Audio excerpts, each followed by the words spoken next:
Merhabalar arkadaşlar. Hadi Örseni YouTube kanalıma hepiniz hoş geldiniz. Bugünkü videomda çok farklı, çok güzel bir model anlatımı yapacağım. Bu modeli her türlü örgülerinizde kullanabilirsiniz. İsterseniz bebek örgülerinde, isterseniz de yetişkin örgülerinizde kullanabilirsiniz. Modele başlamadan önce de modelin alt kısmına istediğiniz lastiği uygulayabilirsiniz. Ben model anlatımı yapacağım için bir sıra haroşa ördükten sonra model yapımına geçtim. Modelimiz 2 ve 2'nin katı artı 1 ilmekten oluşmakta. Modelimi 100 gramı 250 metre uzunluğunda olan bebek ipi kullanarak ördüm. Modelde 3,5 numarada şiş kullandım.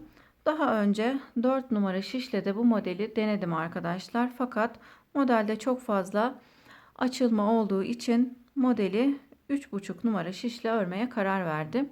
3,5 numara şişle çok güzel oldu. Modelimizin ön kısmı böyle, arkası da böyle arkadaşlar.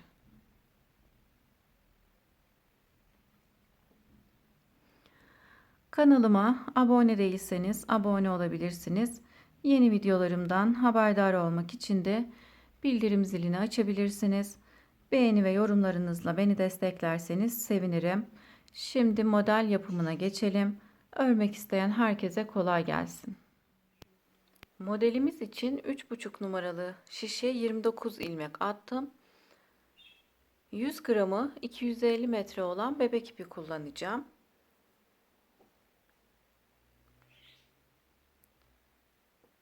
Şimdi arka yüzdeyim. Arka yüzümüzü ters olarak öreceğim. İlk ilmeği örmeden aldım. Diğer ilmeklerimi ters olarak örüyorum. Bir sıra haroşa öreceğim. Modelde kıvrılma olmasın diye bir sıra haroşa örelim. Bu modeli başka örgülere uygularken farklı lastiklerde kullanabiliriz.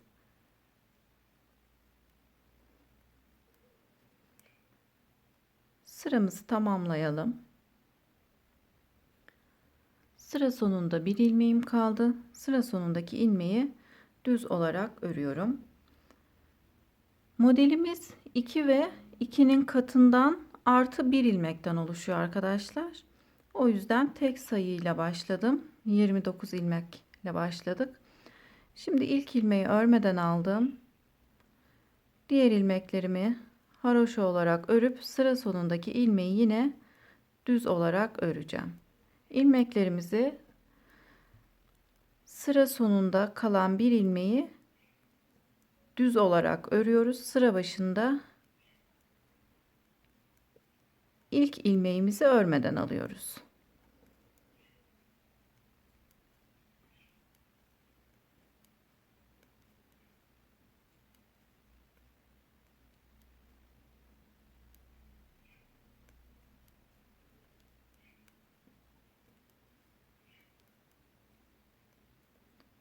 Sıra sonunda kalan ilmeğimi düz olarak örüyorum. Şimdi arka yüze geçtim. İlk ilmeği örmeden alıp diğer ilmeklerimi yine haroşa olarak örmeye devam edeceğim. Sıramızı tamamlayıp ön yüze geçelim. Bir sıra haroşa ördükten sonra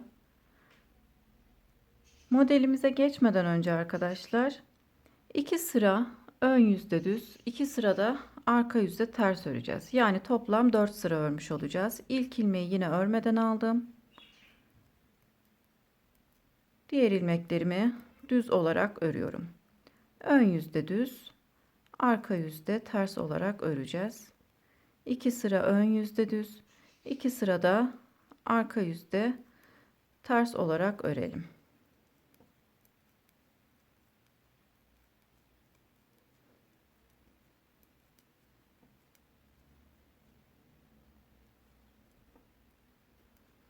Bir sıra düz ördüm.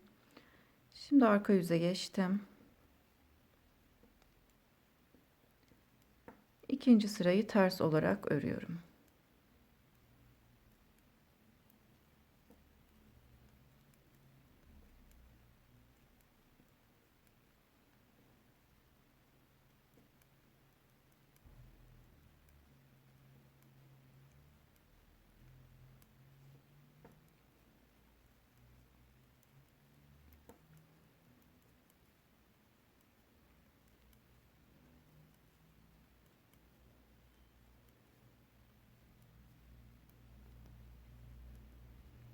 Sondaki ilmeğimi düz olarak örüp ön yüze geçtim.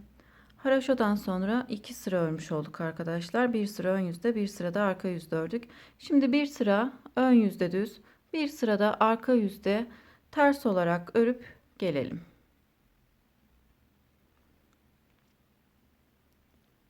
Modelden önce 4 sıra örmüş olduk. 2 sıra ön yüzde düz, 2 sıra da arka yüzde ters ördük. Modelimiz 2 sıradan oluşuyor arkadaşlar. Modelimizin birinci sırasını örelim. İlk ilmeği örmeden aldım. Bir ilmek düz örüyorum. Şimdi buradaki ilmeğimi 4 sıra söküyorum. 1, 2, 3 ve 4. 4 sıra söktükten sonra sökmüş olduğum ilmeğin içerisine girip ilmeği düz olarak örüyorum. Sökmüş olduğum ilmekleri ve ilmeğin kendisini düz olarak örüyorum. Bir ilmek düz örüp tekrar aynı şekilde ilmeğimizi 4 sıra söküyoruz. 1, 2, 3, 4. Yine ilmeğin içerisine girip bütün ilmekleri düz olarak örüyorum. Bir ilmek düz örüp bir ilmek söküyoruz. Şimdi bir ilmek düz ördüm. Tekrar sökelim. 4 sıra ilmeği söküp yine düz olarak örüyorum. Bir ilmek düz örüp tekrar söküyorum.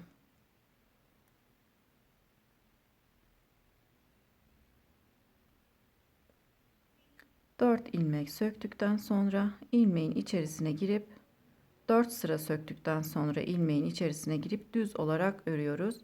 Bir ilmek düz örüp bir ilmek söküyoruz. Bir ilmek düz örüp bir ilmek söküyoruz. Bu şekilde sıramızı tamamlayalım.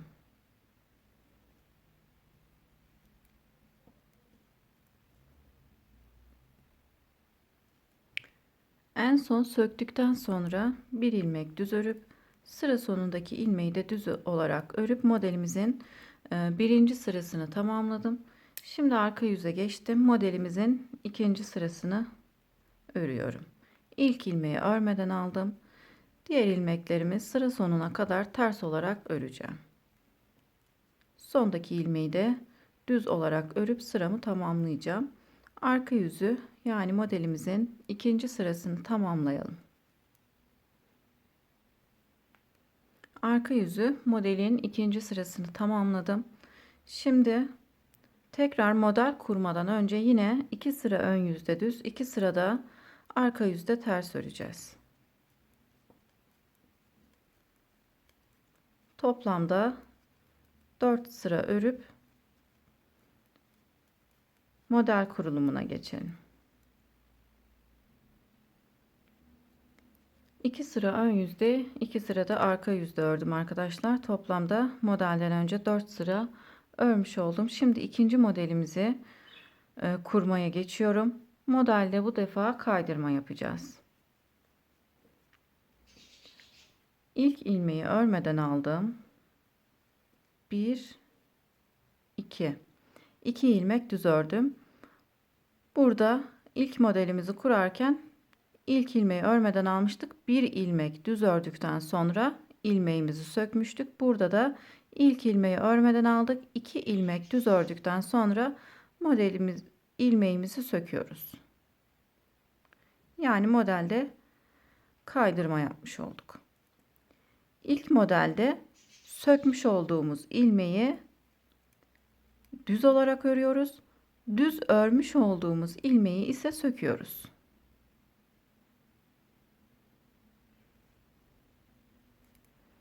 Bir önceki sırada bu ilmeğimi arkadaşlar sökmüştüm. Bu modelde düz olarak örüyorum. İlk modelde bu ilmeğimi arkadaşlar düz olarak örmüştüm. Bu modelde ise söküyorum. Yani bu şekilde kaydırma yapmış oluyoruz. Bu sırada yine aynı şekilde devam ediyorum. Bir ilmek düz örüp bir ilmek söküyorum. Sıra sonuna kadar bu şekilde devam edelim. Bir ilmek düz örüp bir ilmek sökelim.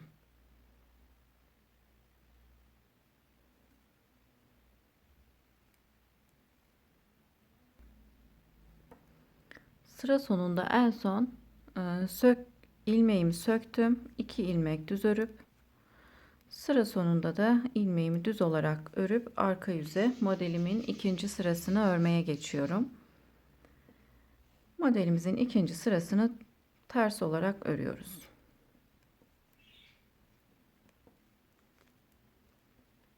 Arka yüzü ters örerek tamamlayalım. Arka yüzü örerek tamamladım. Şimdi yine 4 sıra örüp model kurulumunu geçeceğiz arkadaşlar. Modeli 2 sırada örüyoruz.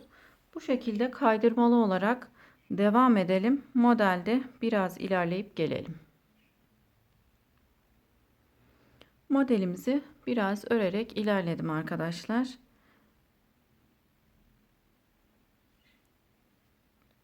4 sıra örüyoruz. 2 sıra ön yüzde düz, 2 sırada arka yüzde düz olarak örüp 2 sırada modelimizi kuruyoruz. Gerçekten çok güzel bir model arkadaşlar. Modelimizin arkasını da göstereyim.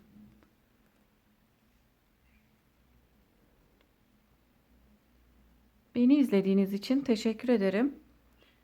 Yeni model videolarımda görüşmek üzere. Şimdilik hoşça kalın.